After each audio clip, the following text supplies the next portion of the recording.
السلام علیکم ورحمۃ اللہ وبرکاتہ۔ مجھے امید ہے کہ آپ لوگ خیریت سے ہوں گے۔ ایک سوال پوچھا گیا ہے کہ رجب کے مہینے کی فاتحہ کیوں لگائی جاتی ہے؟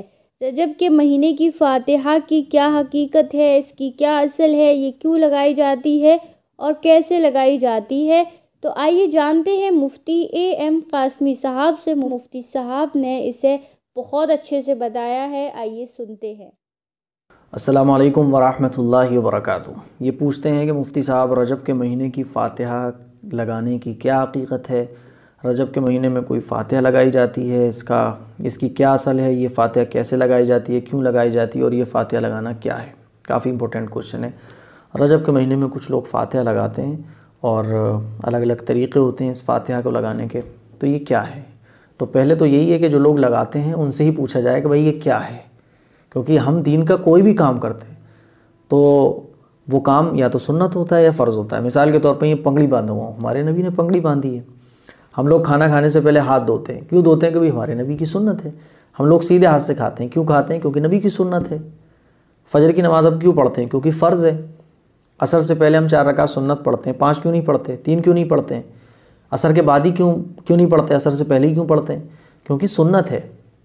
تو پتہ ہی چلا جو کام ہمارے نبی نے کیا وہ سنت ہوتا ہے، اور دین کا کوئی بھی کام وہ یا تو قرآن سے ہوتا ہے، ثابت حدیث سے ہوتا ہے، صحابہ نے اس کو کیا ہوتا ہے یا حضور نے کیا ہوتا ہے، یا امام ابو حنیفہ رحمۃ اللہ علیہ نے، فقہا نے اس کو بتایا ہوتا ہے۔ اب آپ بات کرتے ہیں فاتحہ پر۔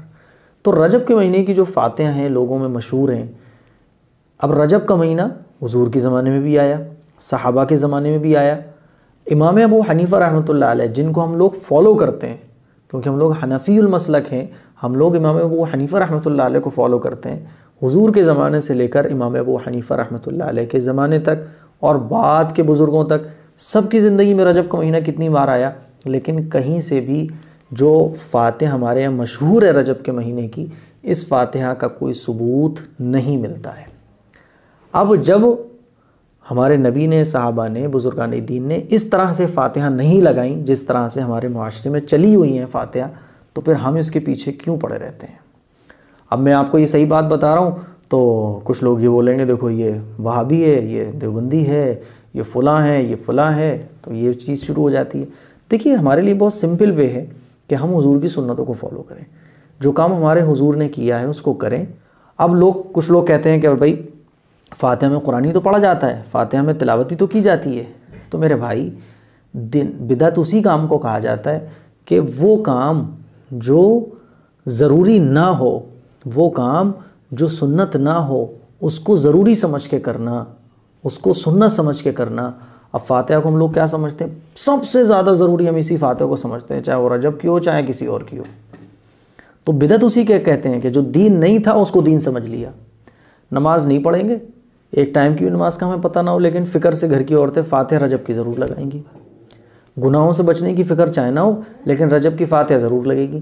اسی لیے یہ جو رجب کی فاتحہ ہے اس کی کوئی اصل نہیں ہے، کوئی ثبوت نہیں ہے۔ یہ حضور اور صحابہ کے زمانے میں کتنی بار رجب آیا، لیکن اس طرح کے کوئی کام نہیں ہوئے۔ اسی لیے ہمیں اپنے گھروں کو سنت سے روشن کرنا چاہیے، اپنے گھروں کو، اور یہ جو طرح طرح کے نئے طریقے ہمارے گھروں میں داخل ہو گئے ان سے اپنے گھروں کو پاک صاف رکھنا چاہیے۔ ہمارے نبی کا طریقہ سب سے خوبصورت طریقہ ہے، ہمارے نبی کے بتائے ہوئے طریقے سب سے بہترین ہیں، انہی طریقوں پر ہم عمل کریں اور دوسروں کو عمل کرائیں۔ نئے طریقے اپنے آپ کو انٹیلیجنٹ بنا کے نئے طریقے ایجاد کرنے کی کوئی ضرورت نہیں ہے۔